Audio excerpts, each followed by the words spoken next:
नमस्कार दोस्तों, मैं अजय सर। स्वागत है आप सभी का मेरे YouTube चैनल पर। दोस्तों, आज हम MS ऑफिस वर्ड में होम टैब के दूसरे ग्रुप फ़ॉन्ट के बारे में सीखने वाले हैं। तो जैसे आप देख सकते हैं कि ये फ़ॉन्ट ग्रुप है और इस ग्रुप में यहाँ से लेकर के ये पूरे ऑप्शन शो कर रहे हैं। इसमें पहला ऑप्शन है फ़ॉन्ट फेस। ये फ़ॉन्ट फेस एरियल सेलेक्ट हुआ है। इसके ड्रॉप डाउन बटन पर क्लिक करने से एक लिस्ट खुलती है। जैसे कि मैंने इस पर क्लिक किया तो ये लिस्ट खुल गई है। इस लिस्ट में बहुत सारे फ़ॉन्ट के फेस दिखाई देते हैं, जिसमें से आवश्यकता अनुसार किसी भी फ़ॉन्ट के फेस को सेलेक्ट कर सकते हैं। जैसे कि मैंने यहाँ से कैलिब्री फ़ॉन्ट का फेस चेंज कर दिया और ये है फ़ॉन्ट साइज़।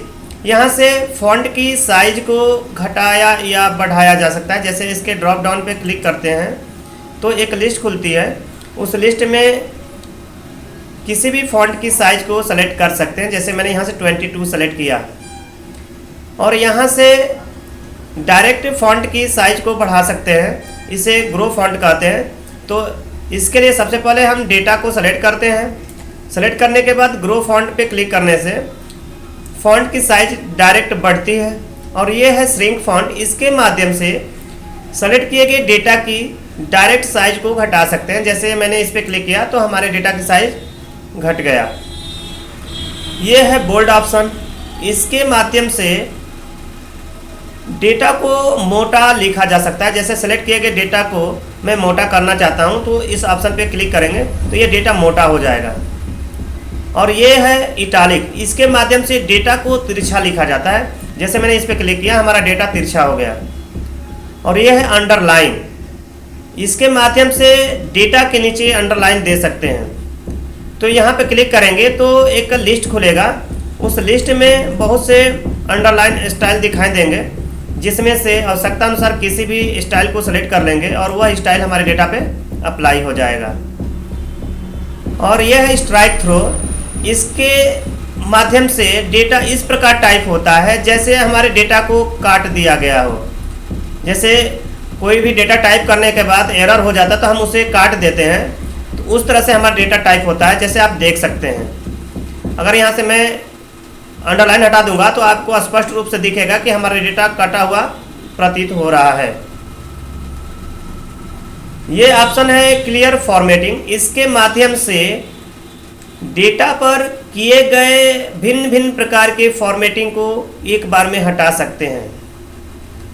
तो जैसे कि आप देख सकते हैं कि मैंने इस डेटा पे बहुत सारी फॉर्मेटिंग किया है और मैं इसे ख़त्म करके पहले जैसा करना चाहता हूं। तो इसके लिए मैं क्लियर फॉर्मेट पे क्लिक करूंगा तो हमारा डेटा जो है पहले जैसा हो जाएगा, जैसे हमने शुरू में टाइप किया था। यह है सबस्क्रिप्ट। इसके माध्यम से हम डेटा को पहले टाइप किए गए डेटा की अपेक्षा थोड़ा सा नीचे लिख सकते हैं। जैसे आमतौर पे आप अगर टाइप करते हैं तो डेटा समांतर क्रम में टाइप होता है, लेकिन अगर लिखे गए डेटा की अपेक्षा थोड़ा सा नीचे लिखना हो तो उसके लिए सब स्क्रिप्ट का यूज़ करते हैं। तो आइए देखते हैं कैसे इसका यूज होता है। तो मान लीजिए हमें अगर कोई फार्मूला लिखना है, जैसे हमें H2 लिखना है, तो सबसे पहले मैं H2 लिखूँगा, H लिखूँगा। उसके बाद सब स्क्रिप्ट को सेलेक्ट करते हैं। उसके बाद 2 प्रेस करेंगे तो 2 समांतर क्रम में ना लिखकर थोड़ा सा नीचे लिखता है।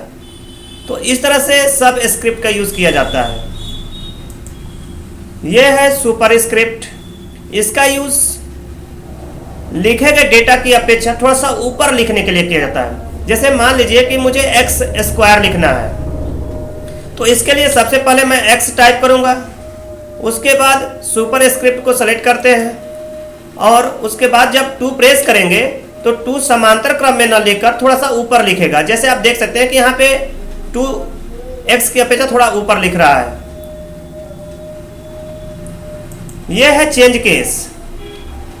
इस ऑप्शन की मदद से पेज पर केस अप्लाई कर सकते हैं। लिखने के जो फॉर्मेट होते हैं, जो स्टाइल होती है, किस स्टाइल में लिखना चाहिए वो अप्लाई कर सकते हैं। तो यहाँ पे मुख्यतः 5 केस होते हैं। जैसे आप देख सकते हैं, sentence case, lower case, upper case, capitalise each word और टॉगल केस। तो आइए देखते हैं इन केस का कैसे यूज किया जाता है। तो सबसे पहले मैं यहाँ पे एक सेंटेंस लिख लेता हूँ, जैसे नॉर्मली मैंने लिख दिया, Ram is a good boy.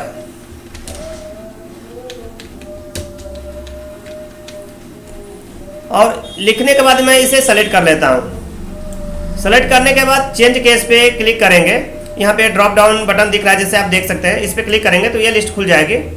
इस लिस्ट में सेंटेंस केस पे क्लिक करेंगे तो हमारे सेंटेंस का पहला अक्षर बड़ा हो जाएगा, बाकी के सभी अक्षर स्मॉल होंगे। लोअर केस करते हैं तो सभी अक्षर स्मॉल लेटर में टाइप होते हैं, दिखाई देते हैं। अपर केस करते हैं तो सारे लेटर कैपिटल में हो जाते हैं। कैपिटलाइज ईच वर्ड करते हैं तो हर एक वर्ड का पहला अक्षर कैपिटल होगा, बाकी के अक्षर स्मॉल होंगे। और टॉगल केस पर क्लिक करते हैं तो हर एक वर्ड का पहला अक्षर स्मॉल होगा, बाकी के अक्षर कैपिटल लेटर होते हैं। तो इसमें आवश्यकता के अनुसार केस निर्धारित किया जाता है।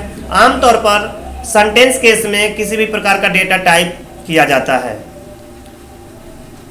यह है टेक्स्ट हाईलाइट कलर। जैसे मान लीजिए किसी भी डेटा को हाईलाइट करना हो जिससे हमारा ध्यान पुनः वहाँ पर केंद्रित हो जाए, तो उसके लिए हम उसे किसी कलर के माध्यम से हाईलाइट कर देते हैं। तो इसके लिए सबसे पहले मैं उस डेटा को सेलेक्ट कर लेता हूँ जिसे हाईलाइट करना है। जैसे मान लीजिए मुझे इस डेटा को हाईलाइट करना है, तो इसे सेलेक्ट कर लिया। उसके बाद टेक्स्ट हाईलाइट कलर के ड्रॉप डाउन बटन पर क्लिक करते हैं, जिससे लिस्ट खुल गई। इस लिस्ट में किसी भी कलर को सेलेक्ट करने पर वह कलर हमारे टेक्स्ट पर अप्लाई हो जाता है। इस तरह से हम किसी भी जगह पर डेटा को हाईलाइट कर सकते हैं ताकि हमारा ध्यान वहाँ पर केंद्रित हो जाए। अगर इसे हटाना है तो पुनः इसे सेलेक्ट करेंगे और सेलेक्ट करने के बाद यहाँ पर ड्रॉप डाउन बटन पर क्लिक करेंगे और नो कलर कर देंगे तो ये हाईलाइट हट जाएगा। फॉन्ट कलर के माध्यम से फॉन्ट का कलर चेंज कर सकते हैं। जैसे आप देख सकते हैं कि ये डेटा ब्लैक कलर में टाइप हुआ है। यदि हम चाहते हैं कि इस डेटा का कलर चेंज करके किसी और कलर में कर दें, तो सबसे पहले इस डेटा को सेलेक्ट कर लेते हैं और सेलेक्ट करने के बाद फॉन्ट कलर के ड्रॉप डाउन बटन पर क्लिक करते हैं। जैसे ये ड्रॉप डाउन बटन है, यहाँ पर क्लिक करेंगे तो ये लिस्ट खुल जाएगी। इस लिस्ट में बहुत से कलर दिए होंगे, जिसमें से आवश्यकता अनुसार किसी भी कलर को सेलेक्ट कर सकते हैं और वह कलर हमारे टेक्स्ट पर अप्लाई हो जाता है। तो दोस्तों, इस तरह से हम फॉर्मेट ऑप्शन का फॉन्ट ऑप्शन का यूज़ करके हम अपने डेटा का फॉन्ट साइज इत्यादि सेटअप कर सकते हैं। और फॉन्ट ग्रुप के बारे में मैं आपको अगले वीडियो में बताऊंगा। यदि हमारे वीडियो आपको अच्छी लगी हो तो प्लीज़ मेरे चैनल को सब्सक्राइब, वीडियो को लाइक और बेल आइकन प्रेस करना ना भूलें, ताकि हमारे हर एक वीडियो का नोटिफिकेशन आपको समय से मिल जाए। जय हिंद, जय भारत।